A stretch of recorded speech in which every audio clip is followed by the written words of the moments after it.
కీర్తనలో 63 ఒకటో వచనం. దేవా నా దేవుడవు నీవే, వేకువనే నిన్ను వెదకుదును.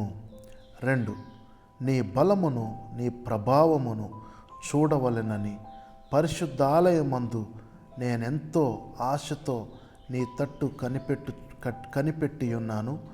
నీళ్లు లేక యుండియున్న దేశమందు నా ప్రాణము నీ కొరకు తృష్ణగొని ఉన్నది. నీ మీది ఆశ చేత నిన్ను చూడవలనని నా శరీరము కృషించుచున్నది. ప్రైజ్ గాడ్, హల్లెలూయా.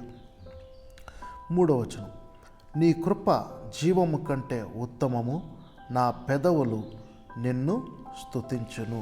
4 నా మంచము మీద నిన్ను జ్ఞాపకము చేసుకొని రాత్రి జాముల యందు నిన్ను ధ్యానించున్నప్పుడు. 5 క్రొవ్వు మెదడు నాకు దొరికినట్లుగా నా ప్రాణము తృప్తి పొందుచున్నది. ఉత్సహించు పెదవులతో నా నోరు నిన్ను గూర్చి గానము చేయుచున్నది. 6 కాగా నా జీవిత కాలమంతయు నేనీలాగున నిన్ను స్తుతించెదను. నీ నామమును బట్టి నా చేతులెత్తెదను. Praise God. ఇక్కడ ఎంతమంది నా చేతులెత్తెదను అనే మాట గమనించారు? చూడండి, చేతులెత్తి ఆరాధించటం అనేది ఇప్పుడు వచ్చింది కాదు, ఏదో జీవనన్న క్రియేట్ చేసింది కాదు. ఇది అనాది సంకల్పం నుంచి వచ్చినది. హల్లెలూయా.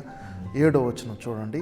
నీవు నాకు సహాయకుడవై యుంటివి, నీ రెక్కల చాటున శరణు జొచ్చి ఉత్సాహ ధ్వని చేసేదను. Praise God. గట్టిగా కేకలేయండి, దేవుని స్తుతించండి అని ఎంతమంది విన్నారు? ఎన్నిసార్లు మనం చెప్పాం? ఉత్సాహ ధ్వని చేయటం కూడా దేవునికి ఇష్టం అంట. ఆమెన్. అప్పుడు ఎరికో చుట్టూ తిరిగినప్పుడు వాళ్ళు ఏం చేశారు? ఉత్సాహ ధ్వని చేశారు, బూర ధ్వని చేశారు, ఆర్భాటముతో దేవుణ్ణి స్తుతించారు, గట్టిగా కేరింతలతో దేవుణ్ణి స్తుతించారు. అప్పుడు ఏమైంది? కోట గోడలు కూలిపోయినాయి. ప్రైజ్ గాడ్, హల్లెలూయా. 8వ వచనం చూడండి. నా ప్రాణము నిన్ను అంటి వెంబడించుచున్నది, నీ కుడి చేయి నన్ను ఆదుకొనుచున్నది. Praise God. 9వ వచనం చూడండి. నా ప్రాణమును నశింపజేయవలనని వారు దాని వెదకుచున్నారు, వారు భూమి క్రింది చోట్లకు దిగిపోవుదురు. ప్రైజ్ గాడ్, హల్లెలూయా. ఎవరైతే మన ప్రాణాన్ని కీడు చేయాలని ప్రయత్నం చేస్తున్నారో వాళ్ళు ఏం చేస్తారంట? వాళ్ళు ఏమవుతారంట? భూమి క్రింది భాగానికి వెళ్ళిపోతారంటారు వాళ్ళంతా. హల్లెలూయా. సో 10వ వచనం. బలమైన ఖడ్గమునకు అప్పగింపబడుదురు, నక్కల పాలగుదురు. చూడండి, మన కీడు చేసిన వాళ్ళు అడవి పాలైపోతారు, నక్కల పాలవుతారు. 11వ వచనం చూడండి. రాజు దేవుని బట్టి సంతోషించును, ఆయన తోడని ప్రమాణము చేయు ప్రతివాడును అతిశయిల్లును, అలాగే అబద్ధములాడు వారి నోరు మోయబడును. ప్రైజ్ గాడ్, హల్లెలూయా. మీరు ఇక్కడ ఈ అధ్యాయం ప్రకారము గమనించినట్లయితే దావీదు ఉన్నంతమంది శత్రువులు మనకు కూడా ఎవరికి ఉండకపోవచ్చు. ఆయన ఆ రాజస్థానానికి వెళ్ళటానికి ఎంతమంది శత్రువుల్ని ఆయన జయిస్తే తప్ప అక్కడికి ఆ స్థానంలోకి వెళ్ళి ఉండవచ్చు. ప్రైజ్ గాడ్, హల్లెలూయా. గొలియాతుని గెలిచాడు. గొలియాతు 13 అడుగుల వ్యక్తి, ఆజానుబాహుడు. గొలియాతు జైంట్ అన్నమాట, రాక్షస వంశానికి చెందినవాడు. అతన్ని సైతం బాలుడైన దావీదు సంహరించటంలో ఎంత ధైర్యం కావాలి. దావీదు దగ్గర మనం నేర్చుకోవాల్సింది ఏంటంటే, నీవు కొండలంత ఎత్తు, పర్వతమంత ఎత్తైన మనుషులను మనం చూసినప్పుడు, యుద్ధవీరులు, యుద్ధశూరుడైనటువంటి గొలియాతును సైతము దావీదు ఒక చీమలాగా చూశాడు, ఒక చీమను చూసినట్టు చూశాడు. ఎందుకు చెప్పండి? పర్వతమంత ఎత్తైన లేకపోతే కొండలంత ఎత్తైనటువంటి మనుషులైనా సరే దేవుని దృష్టికి చీమల్లాగా కనపడుతున్నారు కనుక దేవుని దృష్టితో చూశాడు దావీదు. ఆమేన్. హల్లెలూయా. మీరు సమస్యలను పెద్దగా చూడొద్దు, సమస్యలను చిన్న చీమల్లాగా చూడాలి. ఆమేన్. కాబట్టి దేవుని బిడ్డలారా, యు నీడ్ టు, ఎప్పుడు మీరు అలా చూస్తారు తెలుసా? ఇక్కడ రాసింది ఏమనంటే, వేకువనే నిన్ను వెతుకుతాను అని రాసింది. ఆమేన్. ఏ వచనంలో ఉంది అది? ఫస్ట్ వచనంలో అని రాదు. హల్లెలూయా. దేవా నా దేవుడవు నీవే, వేకువనే నిన్ను వెతుకుతాను. Praise God. హల్లెలూయా. నీ సమస్యలన్నిటికీ పరిష్కారం ఏది తెలుసా? వేకువ జామున లేచి ప్రార్థన చేయటంలోనే ఉంది మధురం. అక్కడ నుంచే నీకు విజయం స్టార్ట్ అవుతుంది. Praise God. హల్లెలూయా. దావీదు రాజు చేసిన పని ఇది. వేకువనే ఆయన వెతికాడు, మధ్యాహ్నం వేళ ఆయన వెతికాడు, రాత్రి వేళ ఆయన వెతికాడు, ఆయన మీద ఆధారపడ్డాడు.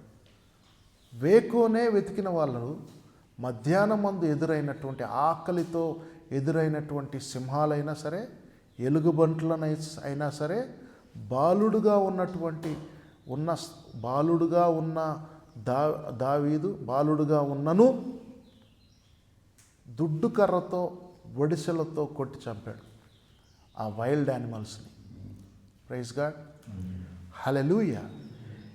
ఎటువంటి పరిస్థితిలో కూడా నువ్వు భయపడటానికి వీల్లేదు. ఎందుకు తెలుసా? నీ పక్షాన ఎవరున్నారు అనేది నీ ఆత్మలో ఉండేటువంటి ధైర్యాన్ని బట్టి నువ్వు ముందుకు సాగుతావు. ఏ సమస్యనైనా నువ్వు ఎదుర్కొంటావు. డాడీ మమ్మీ అని గడ్డం మీసాలు వచ్చినా కూడా డాడీ మమ్మీ అని దగ్గరికి పోవు. సమస్య వచ్చినప్పుడు అఫ్కోర్స్ షేర్ చేసుకోవటంలో తప్పు లేదు. డాడీ మమ్మీ అని ఎంతకాలం పాలు తాగే పిల్లోడిలాగా పరిగెడతావు డాడీ మమ్మీ అనక. డాడీ మమ్మీ కాదు నీకు నీ ప్రాబ్లమ్ని సాల్వ్ చేసేది. హల్లెలూయా. హల్లెలూయా. చిన్నపిల్లల్లాగా ఉండకండి. మటన్ చికెన్ తిని అరిగించుకునేటువంటి యుక్త వయసులో ఉండేటువంటి జ్ఞానము కలిగి చురుకుదనముతో 30 ఏళ్ళోడు 25 ఏళ్ళోడు ఎలా ఉండాలంటే సొంత కాళ్ళ మీద నిలబడగిన శక్తి సంపాదించుకోవాలి. ఆమేన్. హల్లెలూయా. హల్లెలూయా. హల్లెలూయా. ఈ రోజున నేను ఒక ఉన్నతమైన స్థాయిలో ఉండాల్సిన వ్యక్తిని, ఒకవేళ కనుక నేను అప్పటి నుంచే కనుక ఉద్యోగం చేసుకుంటే. హల్లెలూయా. కానీ దేవుడు ఎప్పుడు ఎవరిని ఎక్కడ పెట్టాలో అక్కడ పెడతాడు. ఎందుకు పెట్టాడో నాకు తెలియదు. ఎందుకు నేను సండే ఈ చర్చిలో ఆ చర్చిలో నేను దేవుని చిత్తం కొరకు నేను ఎందుకు పరిగెత్తానో నాకు తెలియదు. హల్లెలూయా. ఎక్కడున్నా సరే పేదల మధ్యలోనే సేవ చేయటం నా దేవుడు నాకు ఇచ్చిన తలాంతు ఆయన ఇచ్చిన వరం అనుకొని చేశాను. Praise God. హల్లెలూయా. ఈ సంఘం స్థాపించింది దేనికి తెలుసా? పేదల మధ్యలో, గుడిసెల మధ్యలో స్టార్ట్ చేసిన సంఘం ఇది. కావాలంటే మీరు 20 ఏళ్ళు 30 ఏళ్ళ వెనకాలకి వెళ్ళి ఆలోచించుకోండి. హల్లెలూయా.